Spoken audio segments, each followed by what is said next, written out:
Breaking news. Jagtial జిల్లా కొండగట్టులో ఆలయ అర్చకులు ఆందోళనకు దిగారు. ఆలయ ఈవో పనితీరును వ్యతిరేకిస్తూ ఆలయం ముందు బైఠాయించి అర్చకులు నిరసనకు దిగారు. అయితే కొంతకాలంగా ఈవో తీరుపై ఆలయ అర్చకులు అసంతృప్తిగా ఉన్నారు.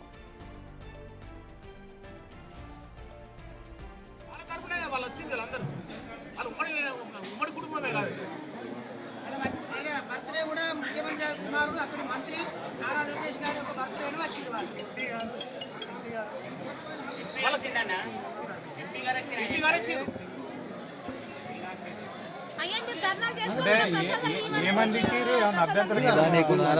మిమ్మల్ని అందరినీ సస్పెండ్ చేస్తా అని చెప్పేసి వారు మమ్మల్ని అందరికీ చివాట్లు పెట్టడం జరిగింది.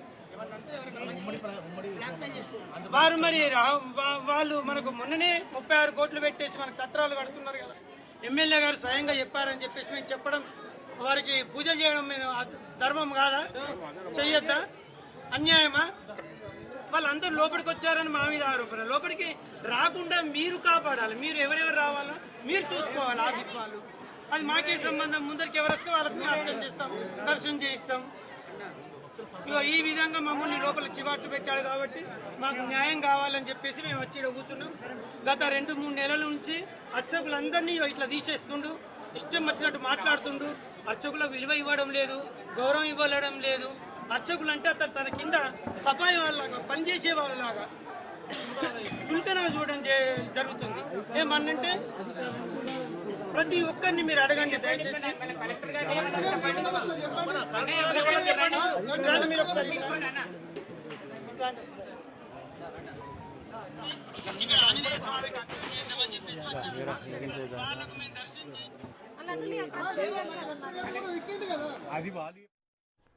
ఇక కొండగట్టు శ్రీ ఆంజనేయ స్వామి ఆలయంలో ఉద్రిక్త వాతావరణం నెలకొంది.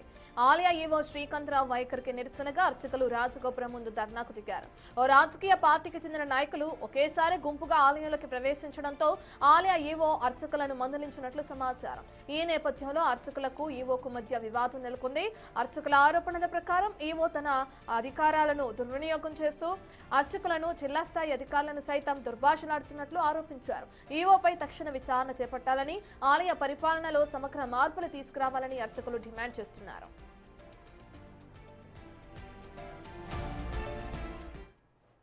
అర్చకుల ఆందోళనకు సంబంధించిన పూర్తి డీటెయిల్స్ అందించడానికి మా ప్రతినిధి శ్రీనివాస్ అందుబాటులో ఉన్నారు. శ్రీనివాస్, మనం చూస్తున్నాం కొండగట్టులోని ఏదైతే ఆలయం ఉందో ఆలయంలో అర్చకులందరూ ఆందోళనకు దిగడం, ప్రధానంగా ఈవో పనితీరుని వ్యతిరేకించడం మనం చూస్తున్నాం. అయితే దీనికి సంబంధించి అధికారులు ఎటువంటి చర్యలు తీసుకుంటున్నారనుకోవచ్చు? ఈవో దగ్గర నుంచి ఎటువంటి సమాధానం వస్తుంది? ఉమ్మడి కరీంనగర్ జిల్లాలోనే ప్రముఖ పుణ్యక్షేత్రం కొండగట్టు ఆంజనేయ ఆలయముగా ఈవోగా బాధ్యతలు చేపట్టినటువంటి శ్రీకాంతరావు ఎవరైతే ఉన్నారో అతని యొక్క ప్రవర్తన మొదటి నుంచి కూడా చాలా డిఫరెంట్ గా ఉందని చెప్పుకోవచ్చు. అతని ప్రవర్తన, వ్యవహార శైలి పైన మొదటి నుంచి కూడా విమర్శలు వస్తున్నటువంటి పరిస్థితి. అయితే ఆలయము పై భాగం లోపల చాలా కూడా ఇటు నిషేధించినటువంటి పరిస్థితి. వాహనాలు గాని పైకి వెళ్లకుండా నిషేధించడము, తర్వాత ఎలాంటి రాజకీయ ప్రమేయాలు లేకుండా చేయడంతో అయితే ఒక రకంగా భక్తులు హ్యాపీగా ఫీల్ అవుతున్నటువంటి నేపథ్యంలో కొన్ని అతను తీసుకొచ్చినటువంటి సంస్కరణలు మాత్రం చాలా వివాదాస్పదమైనటువంటి పరిస్థితి కనబడుతుంది. అయితే ఈ రోజు ఆంధ్రప్రదేశ్ కి చెందినటువంటి నాయకుడు లోకేష్ పుట్టినరోజు సందర్భంగా ఇటు చాలా మంది కూడా కొండగట్టు ఆలయం లోపల పూజలు నిర్వహించడానికి రావడం జరిగింది. అయితే వారందరూ కూడా గుంపులుగా వచ్చి ఒకటేసారి ఆలయంకు రావడంతో ఈవో వచ్చి అక్కడ ఉన్నటువంటి అర్చకులను చాలా అంటే తీవ్రమైనటువంటి దుర్భాషలు ఆడుతూ కూడా మందలించినట్టుగా అయితే అర్చకులు వాపోతున్నటువంటి పరిస్థితి. వాళ్ళందరూ కూడా లోపలికి రావడము అనేటువంటిది అక్కడ ఉన్నటువంటి అధికారులు చూసుకోవాలి, మాకేం సంబంధము, మేము టెంపుల్లోకి వచ్చిన తర్వాత పూజ చేయడం ఒకటే మా పని కాబట్టి అక్కడ వారి లోపలికి రాకుండా చూసుకోవాల్సినటువంటి బాధ్యత ఈవో పైన, అక్కడ ఉన్నటువంటి అధికారుల పైన ఉంటుంది. కానీ లోపలికి వచ్చిన తర్వాత మేము పూజలు చేశాము. ఎందుకంటే ఇటీవల కాలం లోపలనే పవన్ కళ్యాణ్ గారు పెద్ద ఎత్తున కూడా ఆంధ్రప్రదేశ్ ప్రభుత్వం కొండగట్టు ఇటు ఆలయానికి నిధులు కేటాయించినటువంటి నేపథ్యం లోపల అక్కడ ఉన్న 2 రాష్ట్రాల ఉన్నటువంటి ప్రజలను కూడా మేము సమానంగా చూస్తాము.